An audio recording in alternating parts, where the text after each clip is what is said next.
122, Wow. according to my movie database, but I'm sure that there's some in there that I forgot to add. So yeah. Alrighty, so we'll get this party started. Let's do it. I'm coming up, so you better get this party started. I'm coming up, I'm ready. See, now that's better than the Batman version. And we are live here on the Spoiler Room. And tonight, it's the last week of Women in Horror Month, and I figured, why not talk about another horror film? I know we did one already, but you just can't talk enough about some of these horror films. And the one we're going to talk about tonight is Jennifer's Body. And to join me to talk about this in the Spoiler Room tonight, have a seat at the table. We first have Cole Meredith is back with us. Hello, Cole. Hello, sir. Thanks for having me, Mark. Well, glad you could make it. Glad you could make it. And next to him, it's the BFD himself, the one, the only, Mr. Glenn Bittner. Hello, Glenn. Hello.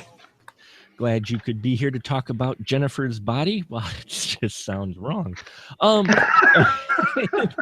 And next to the BFD, in his house, the man, the myth, the legend, it is Scotty D. Hello, Scott. Hey.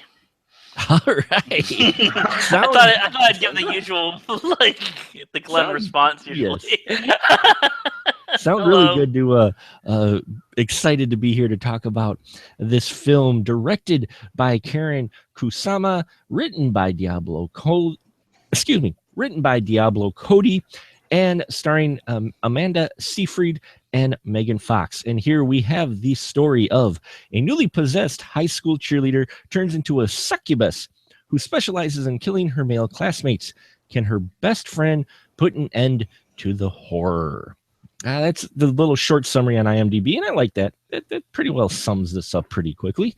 Now, this came out in 2009. I did a review on my show, and it's funny because I thought I disliked it more than I actually did, according to my review. So I do remember not enjoying Megan Fox in this, but I want to get everybody's initial impressions when they first saw Jennifer's Body, what they thought of it, because Megan Fox was becoming she was kind of the flavor of the week as far as actresses go, and she was it seemed like she was trying to be in everything. So but Jennifer's Body, Cole, why don't you go first? What did you think when you first saw this film? Well, when I first saw it, I did not like it. I mean, I was a much different person then. I probably need to rewatch everything from 2011 to 2015 because I was in the depths of a very turbulent film, and I think somehow it robbed me of a lot of my enjoyment for other people's work. But the gentleman who played the killer in the last great horror movie brought it home one night. We were roommates and put it in, and he was just nuts about it. I mean, he just loved it, and I did not, and I don't remember specifically why. I perhaps maybe at the time because Juno was so fresh in my mind. I love Juno, still love Juno, will always love Juno, and it's sort of the Donnie Darko curse, I guess, to where it's so loved and so adored that to follow it up with anything is going to be anticlimactic. Diablo Cody has such a unique voice and has such an ear for the way young women speak and for the way that young women feel, and for the way all people feel, really. But specifically, that's what I admire about her dialogue is just her knack for really unique and succinct dialogue between young women that is memorable and catchy and things you remember even seeing her movies once. You walk out of the theater or walk away from the Blu-ray player going, wow, that, I'm going to be, quoting that stuff forever. So on first watch, though, I didn't enjoy it. I didn't feel Diablo Cody's voice in it for whatever reason, which I disagree with now. Kind of like, who was I when I watched this? Because watching it again tonight and actually a week or so ago, I thought we were going to cover this movie and didn't. But I watched it, I've watched it a couple times over the past week, and what a phenomenal movie. It's one of those things that you give probation for some strange reason and you realize that you were wrong. You were wrong about it, and I was wrong about this film, and I have a lot of respect for it. But the younger man who watched it, a few years back, 2010 or 2011, maybe, I I didn't like it back then, and I can't say exactly why. There are certain things that stood out that annoyed me, like the makeout scene and between the two female leads, which didn't bug me tonight at all. Not for any glaring obvious reason, but it just felt part of the narrative. I really enjoy it now, though. It's like I'm glad I gave it probation, and I'm glad I watched it again on a whim because I love it now. Awesome. And Glenn, how about you with Jennifer's Body after you first saw it? Never saw it. Oh. No, I'm kidding. glad you could join us on the episode, Glenn, for a fresh perspective. No, the first time I saw it was well after it came out. I missed it when it was in the theaters and stuff. I caught it on video after a mutual friend of ours, Brad, recommended it, and I quite liked it for what it is. It's probably, I think, about the only role that I like Megan Fox in, because I think it plays to her strengths, which is stand there, look pretty, and don't have a lot of depth. I could agree with that, definitely. But what'd you think of it as a horror film in general? Because did you expect it to be more of the comedy that it ended up being? Actually, no, not at all. Mm-hmm. I didn't have any impression that it was going to be a comedy. No, I think it stands pretty well as a horror film, mm-hmm. And also, what's the word I'm looking for? Just the fact that you have, I mean, yeah, it's called a black comedy, but I mean, it's really, there's not like a lot of humor in it. No, there's not a lot of. I think it's just more straight up a horror film than it is a black comedy. Yeah, there's the humor mixed in, but you can get some humor in even any straight horror film. I think people kind of miss that. In a minute, there's a little bit lighter moment. They classify it more as a comedy when not necessarily. It just had some lighter moments. But yeah, it's a decent horror film. I have to agree with you on that. And Scott, how about you when you first saw this film? I had meant to go back and check out my original review before the show, and I didn't because it's been that kind of day. But so I apologize. But I had initially reviewed this on the very first podcast I ever had, which was a show called Film Geek Central, which I was doing at the time with my friend Austin Kennedy. And, we've done lots of different versions over the years. Another person, Jesse Hoheisel, joined us since then and everything. But this is in the old version on Blog Talk Radio. The episode's still there. And I didn't get a chance to revisit it, but here's what I remember going back, looks like 7 years or so, is that I was seeing at this point every movie that came out for this show. Every film that had a release in a theater that was within, say, like a 20, 30-mile radius, I saw every single week, and I paid for every single one. So usually when I was going to see movies, since we were recording on Sunday and they didn't come out till Friday, that usually meant that I saw between 4 and 7 movies in a 2-day period. Whew. Yeah, I would usually go and see, maybe 3 one day, 3 another day, and then on 1 the next morning or sometimes, it was like really crazy. Wow. And Jennifer's Body, can't remember what my anticipation for the movie was. I know that I was really interested in seeing it because of Diablo Cody, because I really liked Juno a lot. I thought it was a great movie. It has some backlash these days. I loved it. I thought it was hilarious. I thought it was sweet. And I also liked that Diablo Cody came from my former stomping grounds of Minneapolis. She, had kind of one of those weird, turnaround stories where, she was doing lots of stuff over the years, including some exotic dancing work where she had actually danced at some of the same venues as some friends of mine years ago. And, I got to... So I was excited to see that, but I don't know what I thought the movie was going to be. When I first saw the movie, if I recall, my friend Austin tries to read what I am going to say. He says, it's horror. He's going to be easier on it than most people are going to be. And I think I remember him saying, I was halfway through this movie and I wrote in my notes, God damn it, I'll bet you Scott's going to give this movie 4 stars. Because he does not like horror films that much. And sure enough, I remember giving this movie 4 stars. I remember loving this movie when it came out. This previous time I watched it again, this is the first time I'd seen it in 7 years. And I think part of it is because I saw the unrated version for the first time, which I'm sure you're going to go into, which is a completely different cut in some ways than the theatrical version. I mean, it's really altered, like not just for risque stuff. I mean, the edit is different. And I think it was because I saw this different version a little bit where I'm like, okay, I can't really see why I gave this 4 stars 7 years ago. But I think a lot of that has to do. But then I rewatched some of the rated version. I didn't get all the way through it before the show. I'm like, I get it. Yeah, the theatrical version was better. And it's. I don't think I would go as high, as crazy as I did.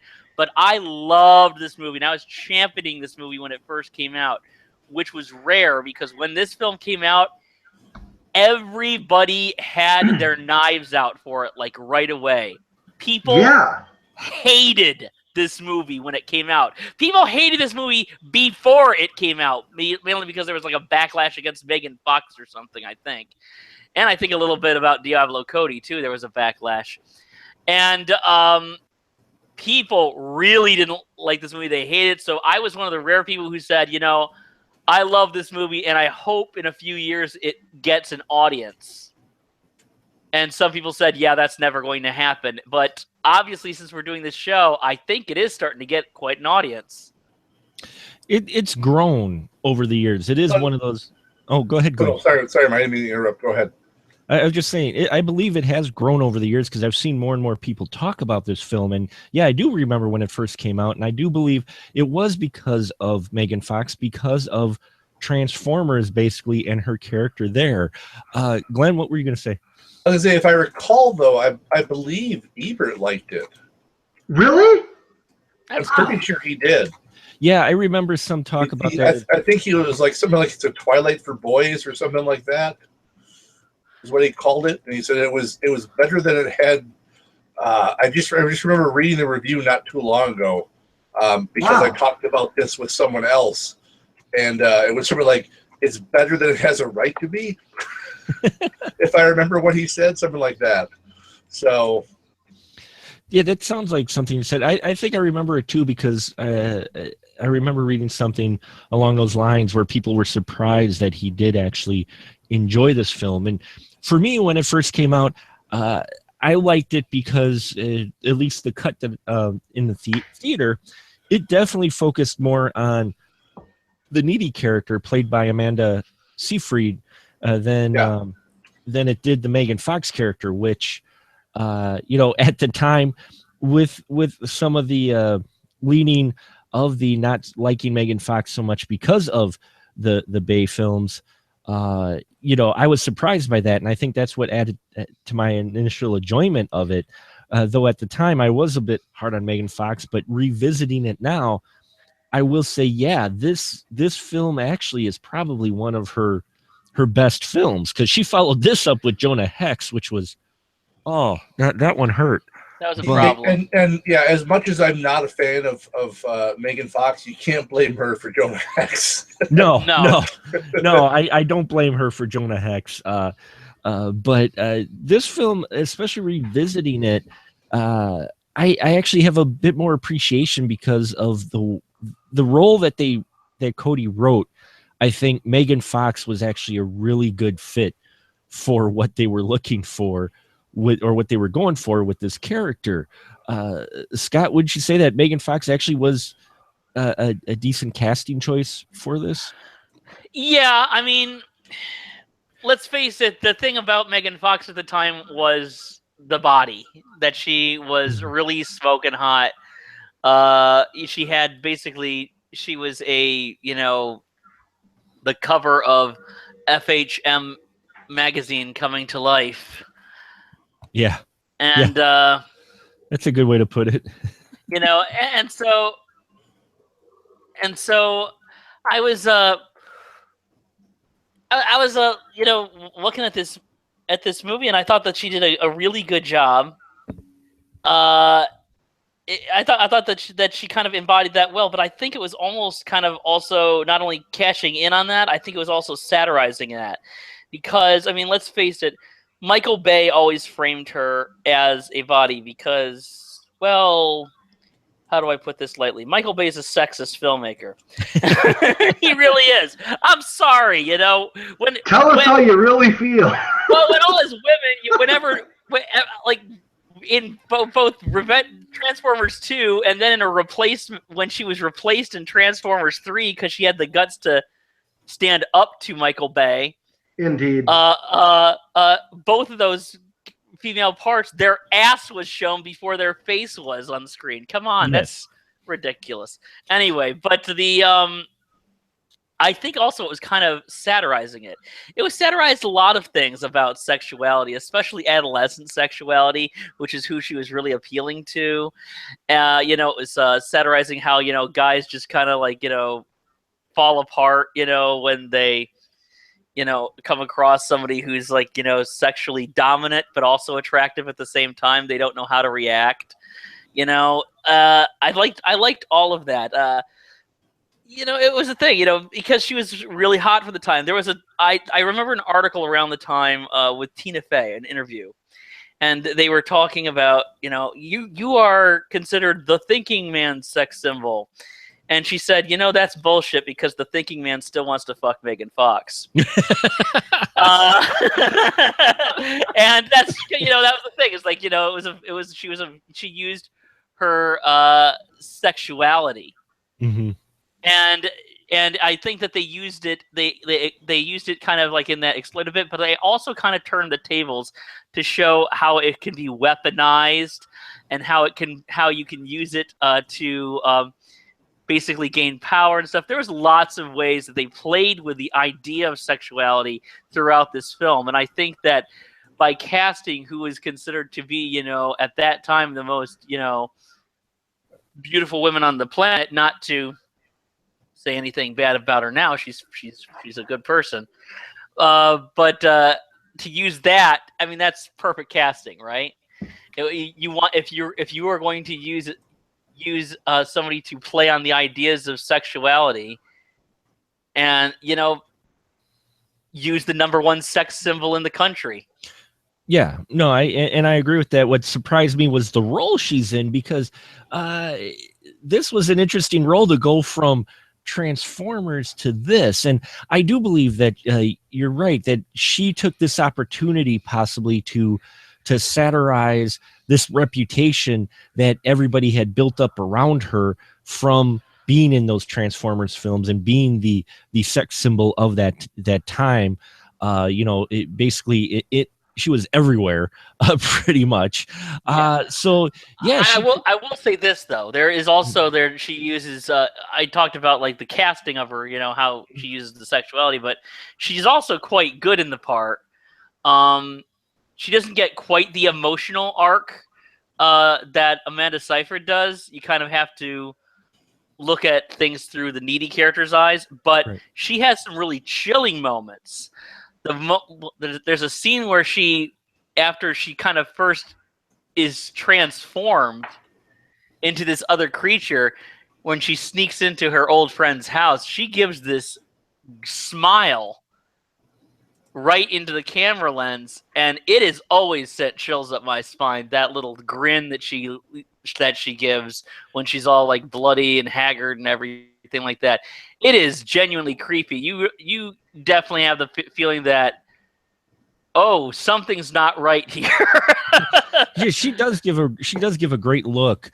Glenn, how about you? For Megan Fox's casting, you said, she was good because of the time. But what about her actual performance in here? Did it surprise you that it actually was decent considering what we had seen up until then?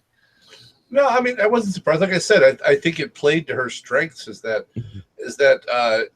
she can look good, right? And that's what the main part was. This character, had to do is had to look good. I mean, it's also the fact that this is not. It's called Jennifer's Body, but the story's more about Needy than it is about Jennifer. Right. Yeah, it is, and that's what surprised me when I watched the film, because it was like Jennifer's Body, Megan Fox is on the poster. You're like, oh yeah, and then you find out, no, this is actually about the maturation of Needy, more so than any, Jennifer, and that surprised me in a good way. But would you think that it felt like Megan Fox maybe was trying to poke fun back at, the kind of reputation and how she was perceived at that time, that she took this opportunity to maybe poke back? No, I don't think so. No, you don't think so? So you don't think she was satirizing it, or maybe took the role because of that? I mean, Diablo Cody may have written this as satirization. I don't think that has anything to do with Megan Fox being in the role herself. Okay, sure, I've got you. And Cole, how about you?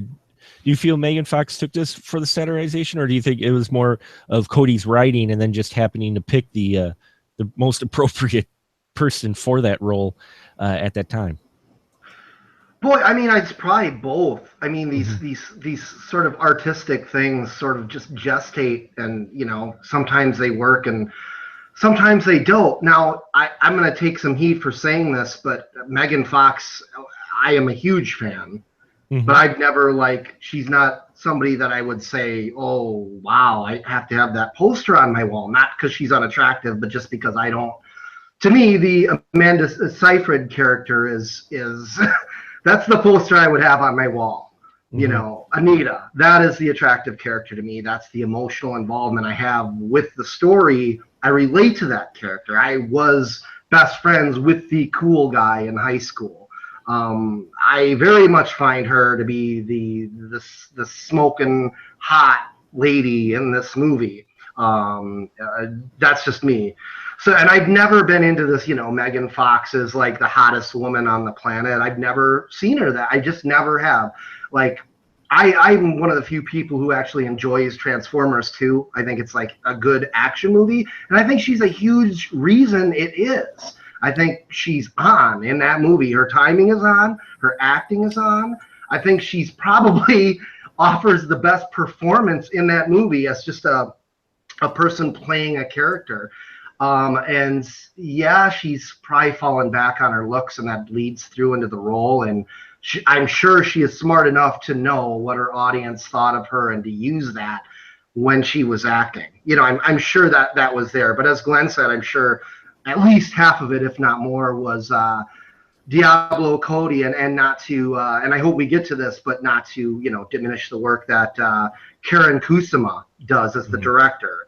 As we know, Jan Flux, which gets a bit of hate, but even more importantly, and most recently, The Invitation, which is a very patient and marvelous and overlooked work of horror and suspense that was released in 2015, maybe a little later. But I'm sure that her input played a large part in forming the character of Jennifer. So, yeah, more power to you, Cole, for loving Transformers 2. More power to you, my friend. I make no apology.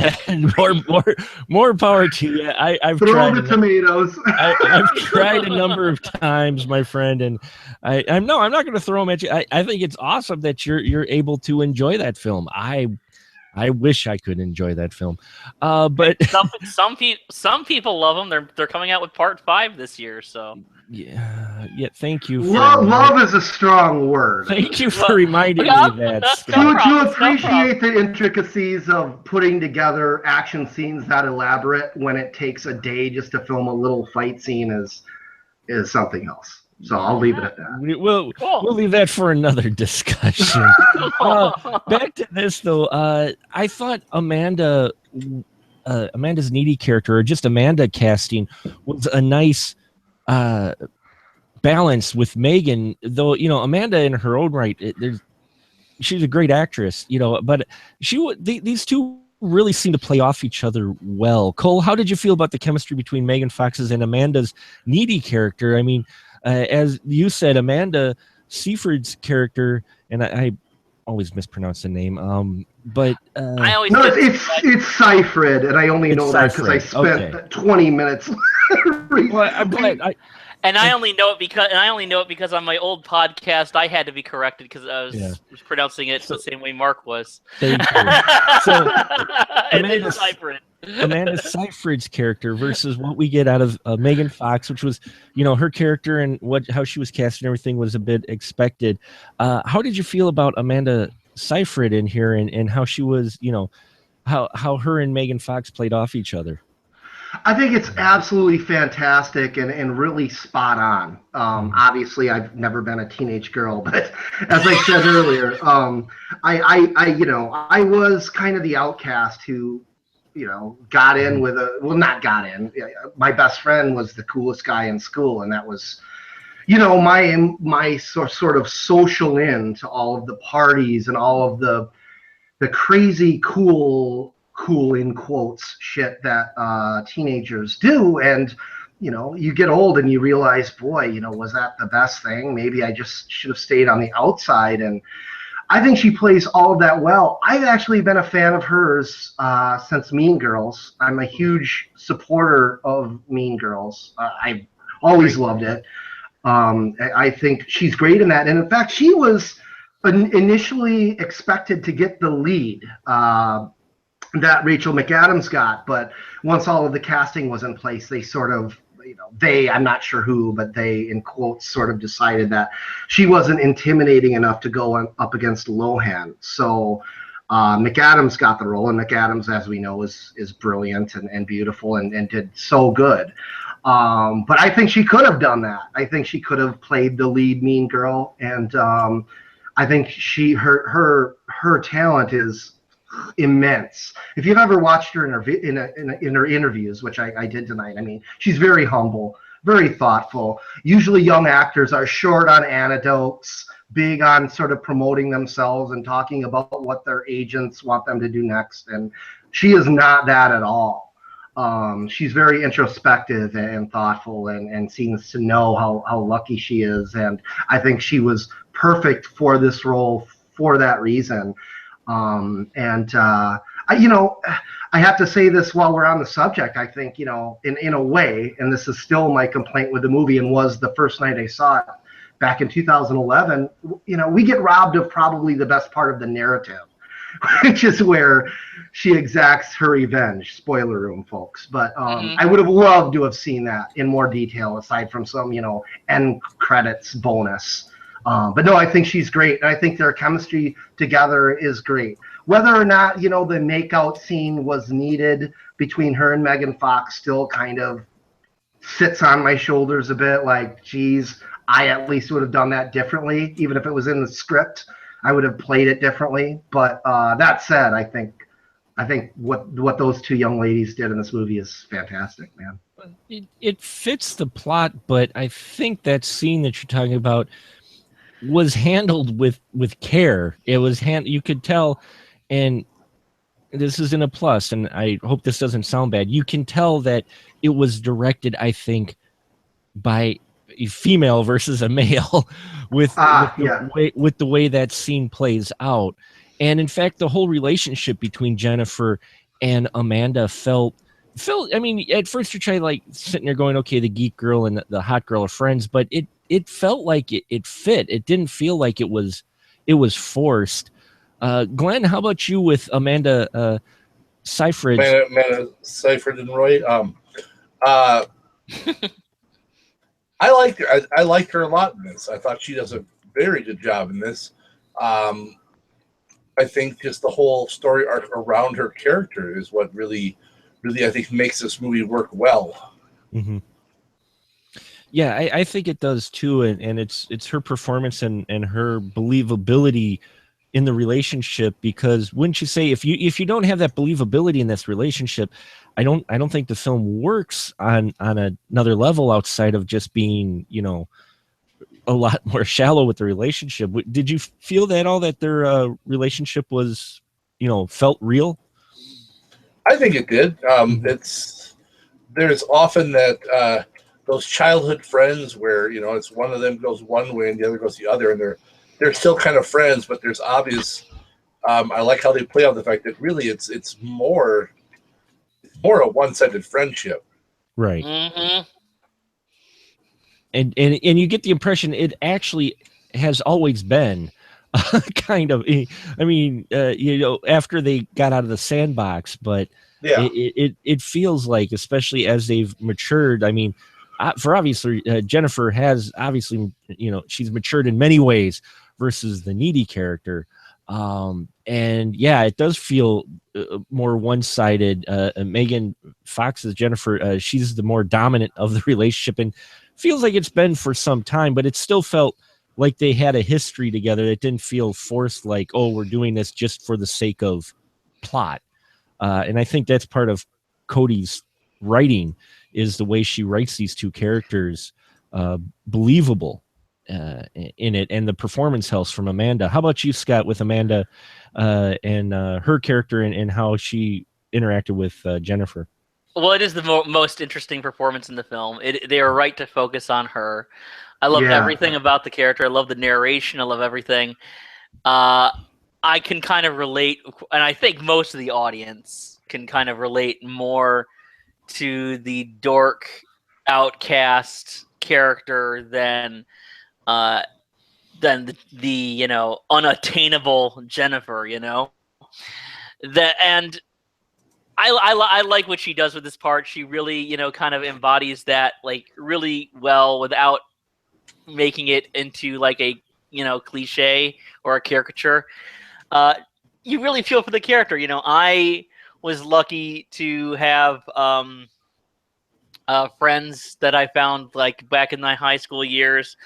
And sometimes, usually, the main difference between this and Jennifer's body being this was my own insecurity, I sometimes felt like, am I just being, you know, brought along for the ride out of some kind of obligation or pity or something like that? Because you're young, you feel like such an outcast anyway. You don't know who you can trust. You don't know who you can depend on.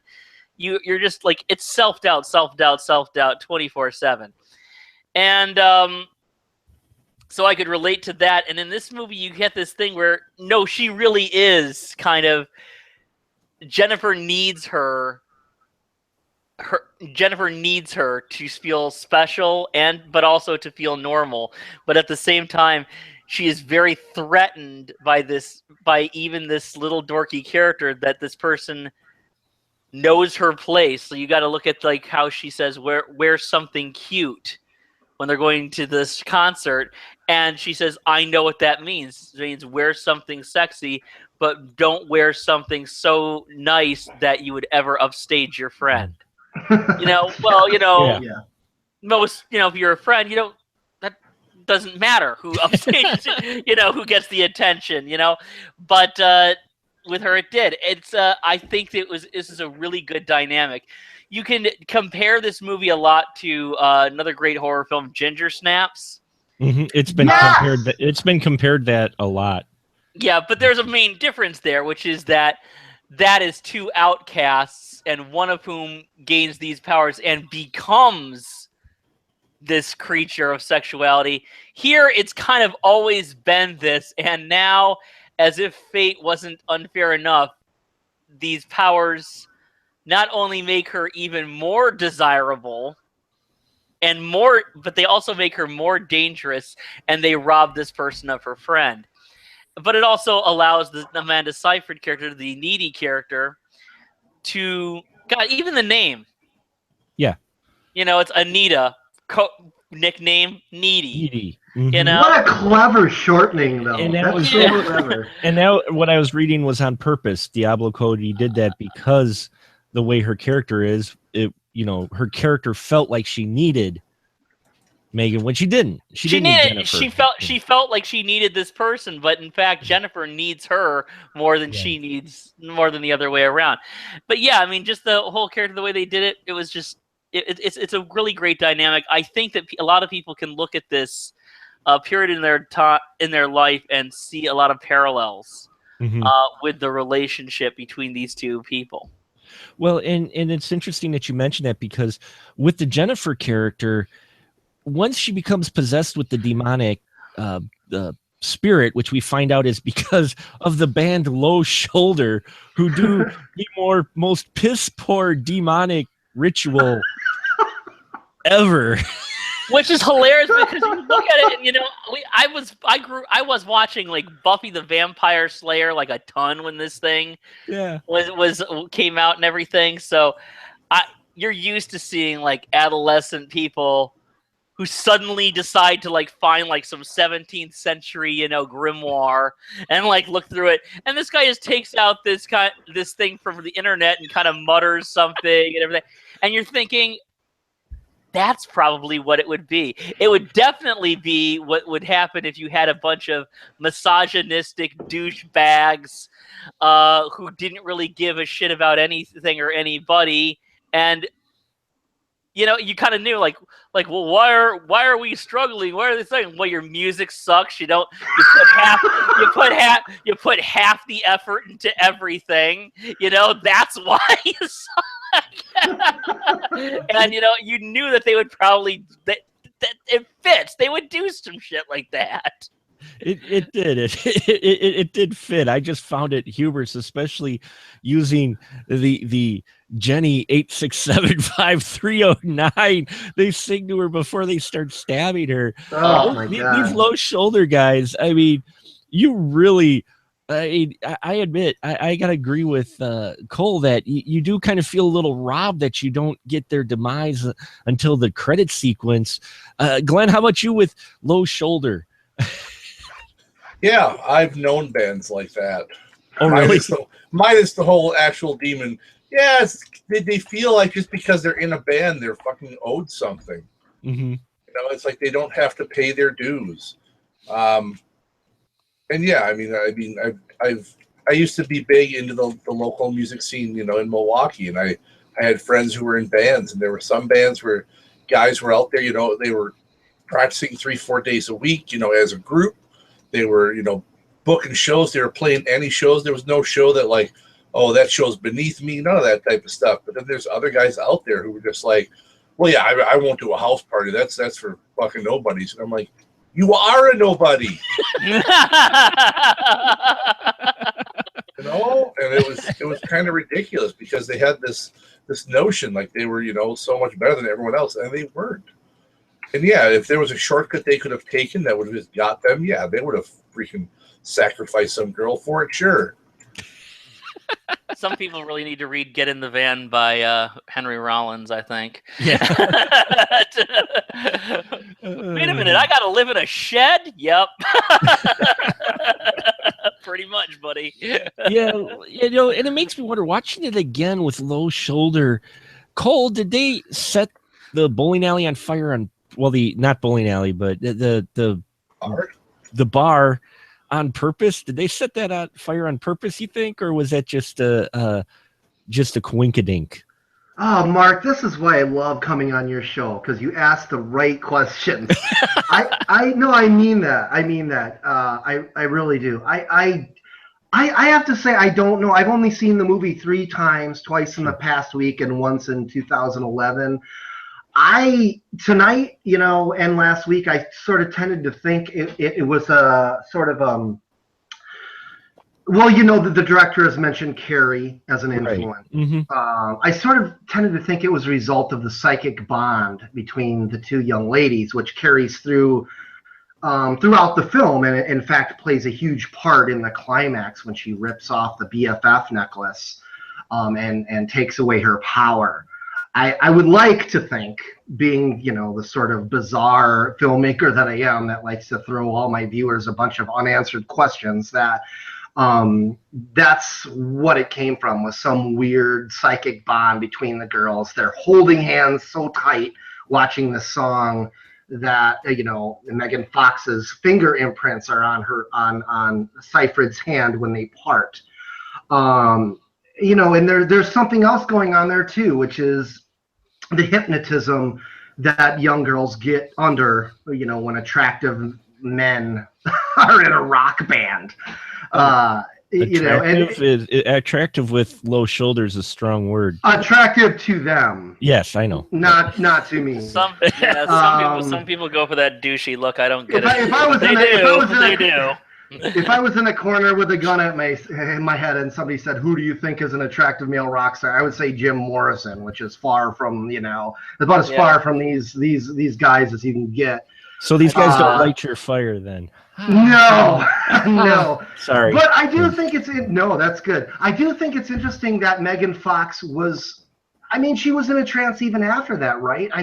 Even more than just sort of a sexual impulse. She really seemed to be just dazed as her friend drug her out onto the gravel. So I would tend to think, coming back to where we started, that the fire was some sort of psychic connection between these two women. And to me, the movie is largely about, not wholly about, but largely about what happens when, sexual desire for men comes between young women. And in fact, the incredibly, horribly mean things they do to each other behind their backs. And I'm just speaking from this is what my girlfriend said about an hour before I came on. This is not my own male stance on it, but she said, that's, when young girls are attracted to guys like that, rock stars or, wannabe scraggly poets or, loser filmmakers like I once was, that they will stab each other in the back and even in front of their friends do mean things just to sort of get the sexual upper hand, which Jennifer does through the whole movie. At one point she dismisses, who's the young actor? Let me pull up my notes. The guy who played Colin, Kyle Gallner, who was also in the remake of Nightmare on Elm Street, maybe the best thing about that movie, actually. Jennifer isn't attracted to him, and then Seyfried says, "Well, I think he's a really nice guy," and immediately, "Well, I'm gonna go do him." So I think the fire comes from that place, but that's just my own. In a year, I might have a different opinion. maybe the band did do it. Well, it makes you wonder because she's in a trance, and is she in the trance because of something the band did because they're occult guys, or is she in a trance because just hormones too? And the fire, the fire starts. Scott, what about your thoughts on this? Do you think the band started the fire and they did something to put her into trance, or is it all just a very dark and coincidence? It's possible that they don't ever explain it. And I think that Cole's theory, that's the first time I've ever heard that theory, and I think that's definitely a possibility. I guess I haven't really thought about it too much. I guess I would say that I would lean towards it being the band, simply because they pick her out. There's some kind of stare, who knows what kind of whammy they put on. You never know. And then there's and she's in the trance and everything like that. Besides, even though this is probably not how the band expected to get famous after their deal with the devil. Yeah. That is how they become heroes. Oh, they helped everybody escape. They didn't. Yeah. Well, of course they didn't. I think that they certainly knew the fire was going to happen at least because of the nonplussed reaction. They got out just fine. There was never any danger that they wouldn't get out. The one guy's even continuing to play the drums as the fire starts. And the guy and outside when they meet him, the guy's got a beer in his hand and everything like that. I think that they had certainly planned it somewhat. I don't know. We don't ever really find out the specifics of it though. No. And that's one of the things that they're kind of on the fence about. I do think I would lean towards the band. That was such a weird scene too, because Amanda's watching the fire in the bar. I'm like, You're not going to tell anyone there's flames traveling along the ceiling? I don't think she understood what was happening until it was too late. I think she was just kind of like, wait, am I seeing what I think I'm seeing? What's going on? And like she's like looking around to see other people react. Sure. She did know right where to get out, though. Follow me, I know where to get out. Yeah, that's true. Glenn, so where are you at? Do you think the psychic energy between the ladies started the fire? Do you think the band started the fire? Or do you think this was all just... Well, the band started the fire. Oh, the band? Sure. Oh, yeah, it was all part of the whole thing. Mm-hmm. They needed a big sacrifice. It wasn't just... I think it wasn't just that they needed this girl. I think they needed a huge... They had to, make a huge show of it, a huge statement. And killing off an entire bar full of people is a pretty big statement. Well, that's true. And they do even make mention of that before they start the ritual that... Now that I think of it, they do make a mention that they want to make a big statement, but they never come out for sure and say that they did that. But now that you're mentioning it, that could be what they were alluding to. Not only are they making a big statement by stabbing Jennifer many times, but before that, which there's all kinds of metaphor there. A bunch of guys standing around a girl with a knife and they stab. Yeah. There's no. They didn't want her to be in the kitchen making food. Yeah. Right? But now that you mentioned it, and their song, oh my God, could it have been any more cheesy, straight up? Oh man, I like that they actually mentioned Maroon 5 by name. Yeah, because I was listening to this, I'm like, what kind of Nickelback Maroon 5 shit is this? And it's like, oh, there we go, okay, yeah. So like basically, they're basically they're like they're basically like 3 Doors Down without the rural appeal. Yeah. They suck. Now, it surprised me watching this film, though, too. We mentioned the fire and everything, but there's a number of, and we've mentioned the 2 main principal characters, and there's some interesting. Chris Pratt is in this. Oh, as a douchebag, Roman Duda, and then J.K. Simmons as the one-handed teacher. Yeah, I forgot they were in there. I thought those were interesting roles for them. But Glenn, would you say though that this really has a Heathers vibe to it? Yeah, sure. Is it like? Would you say that this would be maybe the sexual version of Heathers? Heathers was suicide in teens, and this is more teen awakening sexuality. What are your thoughts with that? Because I've seen that. I even compared it to that because it really felt like Heathers quite a bit with Needy. Sure, maybe a little bit. I can see that. Sure. Mm-hmm. With Needy being kind of the Veronica character and Jennifer being all of the Heathers with teeth.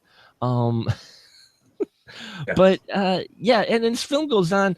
Now I saw the unrated. I barely remember the theatrical version, but I saw the unrated version, which is a lot gorier. And that, Glenn, what are your feelings with the horror element of this? The true horror, the gore that they used, and the kills and such. What do you think about that? Do you think those were overdone, or were they just right with the gore? I think they did a good job with it. Without, I've never been a big fan of. I'm not a big gore hound. Right. So, I don't mind it, and I think when it's appropriate, it's fine. But I think there are times when it's like really, that's unless you're purposely going for over the top, like you see in like a lot of Japanese style, horror movie where it's like. That's 78 gallons of blood. That's more than's in a person. But when I see that in a movie where they're not trying to be, as over the top kind of comical, it bothers me. Mm-hmm. On top of the fact that a lot of times it's not even so much a movie. Let's make a horror movie more. It's like let's just see how far we can push the limits of taste. Sure. So no, I think they do a good job of this. I mean, you get it. I think works well in that you get the fact that she is a freaking monster now. Mm-hmm. So there's no doubt as far as that goes. But no, I think it's the right amount. And even a little humor worked in with the deer scene in the woods. Yes. The deer chewing on the guy's guts. I thought that was what a subversive little touch that was, because when we see like a deer in a forest in a movie, what do we think? We think, oh, Bambi's. Well, you bring up a good point, Scott, because that scene when she offs the guy in the woods, you get all the animals surrounding them Yeah. to watch, and it makes you wonder, well, what do the animals want? And then we find out kind of what the animals were looking for. At least that was just a weird, like, dark Snow White moment, wasn't it, Scott? Well, they did like a little, yeah. I mean, and there's lots of stuff where they're just twisting stuff on its end. Yeah, I would say agree with Glenn. Yeah, there's obviously a dark comedy thing going on here. I think it was very much felt like the whole Heathers thing, the dialogue and everything else. And I just like the set pieces that they'd come up with are very, very strange. I mean, it's not just going to be something as random as, someone Jennifer jumps out of the trees and then like drags him in the forest. No, it's this whole weird seduction thing, and it's before every single sequence, things are surreal enough that you get the feeling like you're not playing with the real world's rules anymore. Yeah. And you got the woodland critters, you got the abandoned house and like everything that happens there. You've got the one where she drags the exchange student off into the woods, just like this after this like very uncomfortable questioning period. I think that it's one of the ways that they spread things out. I mean, it would be really easy to be like, and now she ate this person, and now she ate this person, but they really switch it up. She really switches it up a lot into these really weird, quirky bits. Mm-hmm. And she wrote Diablo Cody. She wrote a really good horror film here. I have not, and for Karen Kasima. Yeah. Kasuma. Sorry. Kasuma. Kasuma. Thank you. Yeah. I still have not seen The Invitation, which would be her second horror film, if I'm not mistaken. Right. I believe so. Yeah. And because she does a lot of TV work, but she really only does a movie every few years. Mm-hmm. But I mean, I would hope that I think that she certainly has the chops to make a really good horror film. So I think that she did a good one. I think Diablo Cody did a good one. I agree. There's really actually a good. Oh, and she's got a third one now, of course, because she's one of the people who directed Yep. for. She's one of the people who XX. directed for the Double X there. Yeah.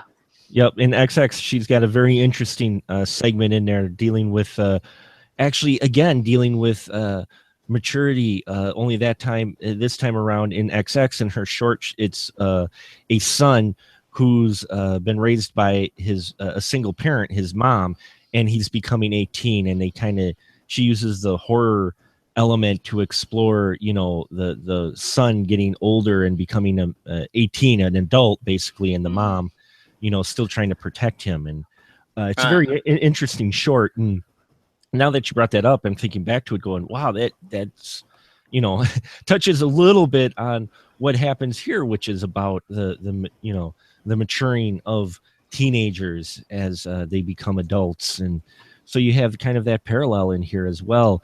Cole, I just want to get your thought with the gore and the actual true like horror elements in here. How do you think that was handled? Good. I mean, really good, man. I think especially in the first scene where Megan Fox shows up at Seyfried's house late at night, with the Evil Dead-esque black vomit and the creepy look, which all three of you have already mentioned. That was fantastic. In fact, that's probably the creepiest scene in the movie, and maybe sets a pretty high bar that they never quite get back to. On the other hand, I don't have any problem with anything that came after.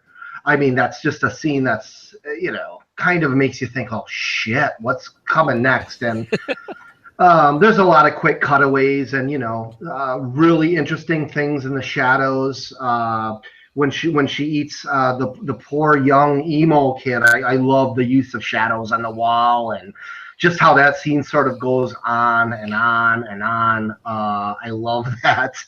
The ending too. I like how. I'm sorry, Mark. Go ahead. No, I was just going to say, didn't mean to cut you off, but you mentioned that scene. That's where they intercut with her eating, seducing, and basically taking a bite out of our emo kid. And at the same time, Needy is having a rather intimate moment with her boyfriend. Yes, and having these weird psychic flashes.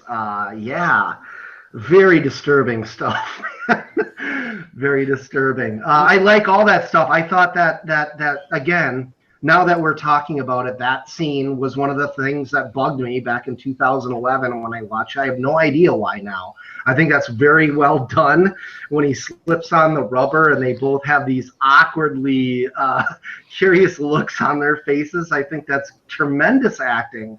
I'm not sure who that young actor is. I didn't make a note of him. Of course, I made a note of everybody else, J.K. Simmons and Chris Pratt, but I didn't make a note of who played her boyfriend. But he deserves some props too. I mean, even in his death scenes, he for a young actor, he manages to be touching, I think. That was played by Johnny Simmons. Johnny Simmons. What else has he been in? Chip Dove. Has he been in anything else? He looked vaguely familiar. Well, he was in Scott Pilgrim. Oh, that's it. That's it, man. Perks of Being a Wallflower. He's been in a number of things, but in here, I agree. I enjoyed his performance. Actually, he gets probably one of the best lines in the film. The way he delivers it, I'm just like, oh my God, that is just perfect teenage boy right there. They're having that intimate moment, and she's starting to freak out because she thinks she sees blood on the wall, and she's getting that psychic connection. And the line he drops is, "Are you okay? Oh, am I too big?" Am I too big? And what makes that line so well is you can tell he's trying to show being concerned, but at the same time, this little ego smile is coming across his face like, "Oh, am I too big?" And that was I do remember that was the part where, as much even if I was not the audience wasn't liking the movie as much as I was, everybody laughed. Everybody loved the little look that they gave, and that whole seduction scene was so awkward. And everything. It's. I mean, there's even like a thing where she's like starting to gasp and everything like that, and she's gasping because of the horrible things she's witnessing. But he's like, so he like just, but he shows his face, and he's like. He kind of smiles. He's like, all right, I must be doing something good. This is pretty okay. I was always worried I would be bad at this, but this is working out. Yeah, that was, you could tell that is some of Diablo Cody's writing, right there. The way she handled that whole, the whole scenes, especially with the interactions with the teens when it got to kind of the quote unquote, if you will, the normal things that teens end up facing really felt natural and it done in a very, very classy style, actually, in a way. And it carries throughout. And in the end, we get kind of a Hollywood ending, though. Glenn, how did you feel with this ending with Needy being, having the powers from the bite? Do you think they're just trying to show how she became stronger now that she's let Jennifer go, or did that feel just a little Hollywood for you? How'd you feel about the ending of Jennifer's Body? It was all right. I mean, there is the bite thing, but I think that's just, as you said, I think it's just supposed to be the kind of metaphor for that fact that, now that she can stand on her own, she doesn't need Jennifer. She can stand on her own. But yeah, no, I think it's just fine. Yeah. For me, it felt just a little. I was almost wishing they hadn't done that, or maybe done it a little more subtly. Cole, how about you with the way Jennifer's body ends? Did it feel just a little Hollywood for you, or do you think it was done, the way it fit the rest of the movie? Glenn summed up my thoughts exactly. I mean, really, I'm with Glenn on this. I think it was fine. And I just like to reiterate my earlier point because you guys know me, I can never let stuff go. I really would have liked to have seen the band get butchered. I mean, I really have always thought like that should have been the last 10 minutes of the movie. Right. I really do. I think that would have made it for me. That would have made it. I would have put this up there with like Nightmare on Elm Street or something if I would have seen those thugs get their due. But that's just me. Well, I have bloodlust, so. I thought that was an interesting choice too, though, because by putting it there, it almost feels like she went and killed them after she escaped from at least the way by putting them at the credits after she escapes. It almost felt like it felt like she went and got the band after she broke out of the asylum. She did. She did. And so she did. Okay, so she she broke out of the asylum, hitchhiked with Lance Henriksen. Oh, that's right. And she was going to go to the band. That's and right. they said, and that great scene where the road sign is the band name. I love that when they drive off and the road sign. What's the band name? Low Shoulder. The road sign says Low Shoulder, and of course having Henriksen is in there isn't an accident. I mean, somebody knew what they were doing. Come on, that's so cool. Well, I saw that and I'm like, oh man, why do I got Millennium flashback? He's gonna touch. He's gonna touch her hand and go, yeah. But yeah, you're right. You're right. They do have the whole scene. I totally blanked on that. I apologize. Yeah, they do have the scene where Lance Henriksen picks her up, which I forgot he was in a little short cameo with this, but it was great because Lance Henriksen is Lance Henriksen. So it makes you feel a little creepy thing going on. But after you've seen her character, you're like, oh, okay. You're like, she's okay. She could get picked up by anybody on the side of the road. She'll be all right. Especially with that knife, which they implied then that the devil's kettle didn't actually go in the hole to nowhere. It actually drains out onto the street, don't they, Scott? Either it drained out on the street, or you could also they did not say it. They only implied. You could also say, because it's also got like one of the little balls there next to it, that the scientists put in. You could also kind of make the argument that, or maybe it kind of belched the knife back up so Needy could use it. Right. It was a really clever thing because they don't explain it, but they also don't make it things too, obtuse or anything or obscure. And I liked the ending a lot. I liked the idea that yes, she's got power now. I think that a lot of the symbolism that Glenn and Cole were talking about is there. I also liked the idea that she was going to be, she was now a force to be reckoned with and everything like that. But she's not evil or anything like that. I liked that a lot. Aside from not seeing the band get like cut up, aside from end credits, my only probably weird thing, which I always thought from the beginning, was that the movie is called Jennifer's Body. Jennifer's Body is the name of a song off of Hole's Live Through This album.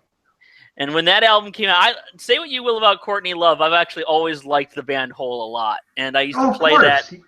I used to play that album a lot on my old cable access show. And probably the song I played most was Jennifer's Body because no one else played it. I always tried to play the B-sides.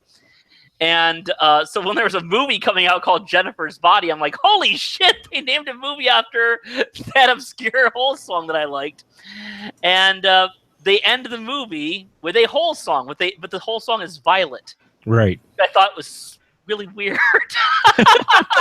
Why not end it with Jennifer's Body? Jennifer's Body. I always thought that it's still a good song. Don't get me wrong. In fact, if you're gonna put up 90s, you're gonna put up alternative albums.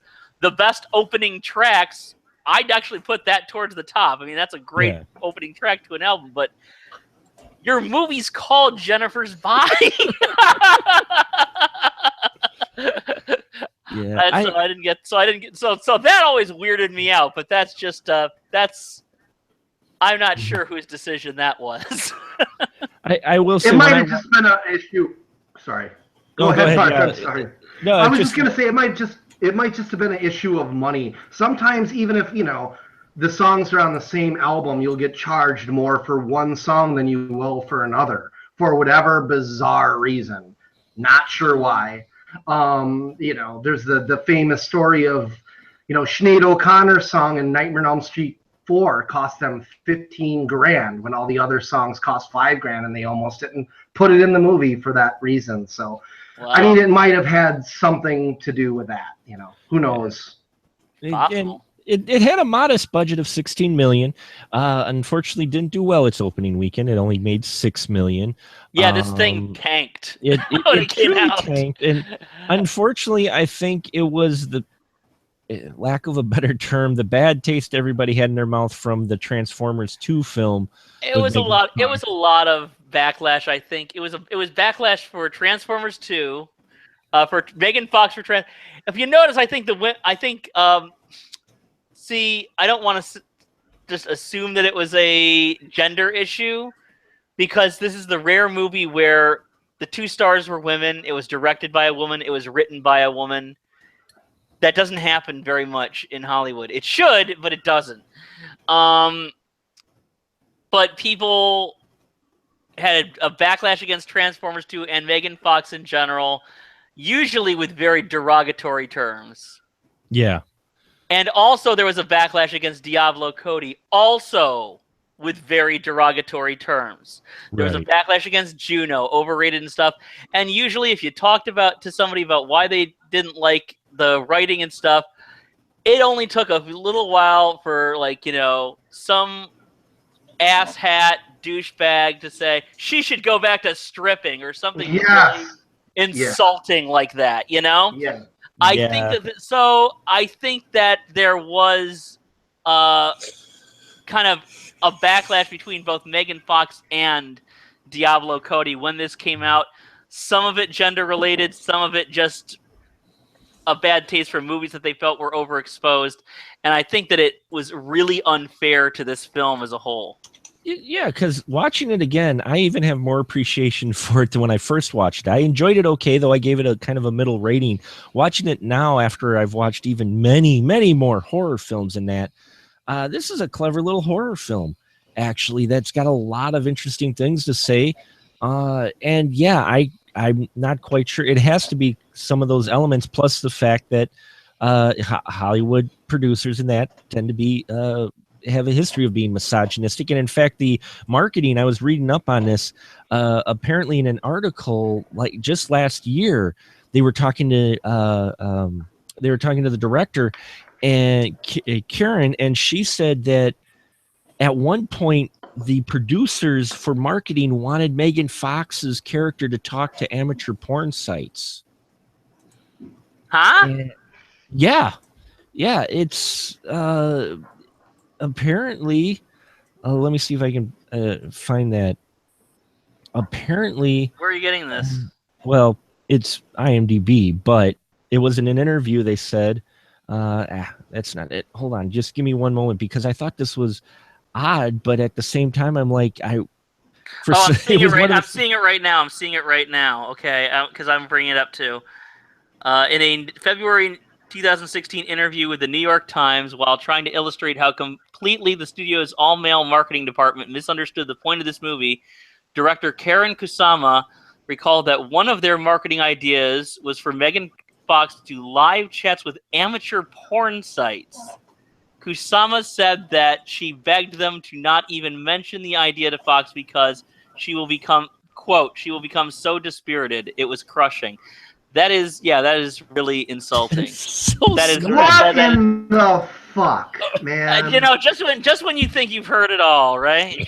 Jesus Christ. That's horrible. But that whole idea is horrible, and the fact that her statement of their all-male marketing department didn't get the film, I think that's part of it too, is they marketed it wrong as well.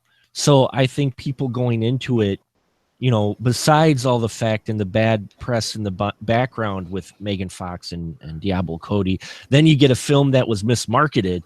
Oh, yeah. And it's almost a recipe for failure at no fault of anyone who actually is making the film. Well, that was another thing, is that, when the movie came out, how it was marketed was marketed on Megan Fox and her sexuality. And they had a poster, which I actually think is a pretty good poster on its own, but looking at it, maybe not for this movie, it was the picture of her in the classroom on the desk, and it says "Hell yes" on the chalkboard. Yeah. And you get that. Well, what was that advertising supposed to do? It was supposed to lure in teenage boys to a movie that was written and directed by women, that was starring women, that was definitely from a 100% feminine point of view. Yeah. And I know that we're four dudes talking about this too right now, but I mean, to not even consider that, women might want to see this is really short-sighted. It's definitely one that would be geared and probably be understood more on many levels by your female demographic versus the male demographic. But you're right, all the promotion and everything played more towards the male demographic. And it's sad that they went that route, because watching this again, revisiting again, this is a decent horror film, folks. So if you haven't gathered so far, we're going to wrap it up here tonight. This is a decent horror film. I would recommend it for people to go see. Don't let the fact of whatever you've heard about the filmmakers or the stars in the film. I think it's a decent horror film that should be watched, because it's a fun movie. On many levels, it's a fun movie for horror fans, for those who like a little comedy in their horror. There's a little bit of gore in here. There's a little bit of everything in here. So we'll wrap it up tonight. Just get a final thought with Jennifer's Body, and if you would recommend it. But I think people will know what we're going to go with, but we'll still get people's just final thought, and if they'd recommend it. Go ahead, Cole. Yeah, I definitely recommend it. It has its flaws. I think David Mullen's cinematography might sometimes be diminished by the pop songs. I think the symbolic importance of the disappearing waterfall and sort of, I don't know, how it represents the constant, unavoidable natural stream and emptiness of adolescence could have been further explored. There are things I would have liked to have seen more of and less of, but the movie, as a horror film and as a black comedy, man, Mark, you blew my mind when you brought up the Heathers reference, because it really belongs in that category. I've only seen it 3 times in my 38 years, and I plan to watch it a dozen more. It's a really, really good film, and it's one of those movies I kick myself in the ass for not giving it its due. I might have been too young, not in the right mindset. Maybe I was having a bad day, but for me, I just like to tell anybody listening to the show, sometimes if you dislike something, maybe it's worth a second shot. And for me, Jennifer's Body definitely was. So Thank you, guys. You bet. And Glenn, how about you? I would recommend this one. I enjoyed it. I think it's a pretty good horror film. I think a lot of it is really smartly written. If you aren't looking at just what's on the surface, like with the poster, if you're not just looking at the poster art and just looking at Megan Fox, I think there's a good story here as well. Mm-hmm. And Scott? Like I said before, when I first saw this, I gave this movie 4 stars. I don't think I would go quite as high today. However, I do still see a lot of the great qualities in it. I think it's a good, solid horror film, way better than average. I like that there are so many layers to the characters. I like that there's a lot of different issues it talks about, not only with sexuality, but with friendships and with how people relate to one another, and how maturity, how we find our powers and what maturity brings us and stuff like that. I think it touches on a lot of stuff, and that's all thanks to the great script by Diablo Cody. Amanda Seyfried's fantastic. I wouldn't go quite as high as I would years ago, but I would recommend it. And I would recommend the theatrical version over the unrated version. The differences between those two cuts is, there's a little bit of more gore, but really there are actually, I think I read something like 70 completely different edits in the film as to how the scenes play out. And you can see that right from the very first scene if you looked at both of them. They play out differently. I would recommend I think the theatrical version, with no disrespect to Karen Kusama, I guess the unrated is her director's cut, but no disrespect, the theatrical cut plays better. It plays a little better from what I remember, but I enjoyed the unrated cut. In fact, I think there's a scene missing with Megan playing with fire with her hands, I think, or maybe that was just a deleted scene. I'm not sure, but I thought there was a scene in there where she actually, like, her hand, she's holding fire in her hands, but not 100% on that, because it's been a while since I've seen the theatrical. I only seen the unrated, so I recommend it as well. I enjoyed it. I enjoyed it even more now than before because I looked kind of underneath the surface, and if you pay attention, there is a lot of interesting and fun things going on in here, and I don't think it deserves the hate that it's gotten over the years. And as we mentioned at the beginning of this episode, it does seem to be gaining a little bit more talk and maybe a little bit more respect for what it actually is, and that's a good thing because it's fun. It's a fun horror film. Don't let the bad press or anything go away. I'd recommend it as well. So we'll wrap it up here tonight. I want to appreciate and thank our crew for taking the time to having a seat with us here in the spoiler room. This is where we'll have people go down real quick and let you know what they're working on or where they're at when they are not here. We'll start with Scotty D first. Scott, go ahead. Oh, I don't usually go first. Okay. You can catch me at movieocrity.com. That's where you can read all my reviews and link to a bunch of the podcasts I'm on and such. And you can also catch my web series Movieocrity at vimeo.com/channels/movieocrity as soon as I remember to pay my Vimeo bill, which I have to do as soon as this show is over. So thanks for the reminder. You're welcome. And Glenn, where can they find you at? You can find me on Facebook with the B-Movie Bunker. You can also find me on YouTube, B-Movie Bunker. I'm Guy in a Bunker Productions. My gosh, you can't talk. GuyInABunker.com, or just follow me on Twitter at Guy in a Bunker. Fantastic. And Cole, where can they find you at? Hey, man, I run a little company called Shadows and Lovers Productions. We make micro-budget horror movies. The latest is called The Last Great Horror Movie. It will be available digitally soon. I keep saying that, but it will be worth the wait. We've got another film on the horizon called Rise, which is our first production that's fully funded, which is a boon. But you can find me on Facebook, man, Shadows and Lovers Productions, and Horror Roar, which I do some digital art, and I can't emphasize enough how important it is to follow the three gentlemen who surround me tonight. Glenn, Scott, and Mark. Their work has sort of changed my life and to really help me get to where I am in the business. So pay attention to these guys. They set the standard. Oh, that's very kind words. Thank you very much, Cole, for that. Nothing but truth, man. And yep, you can find links for their stuff as well as the Spoiler Room archive at specialmarkproductions.com. Find me at Movie Maniac 3D on the Twitters, or the Spoiler Room. It's Spoiler Room PDCS for podcast, Spoiler Room PDCS on the Twitters as well. Follow us there for all your updates. We appreciate every single one of you for listening. And now say goodnight, gentlemen. good night. Good night, my friends.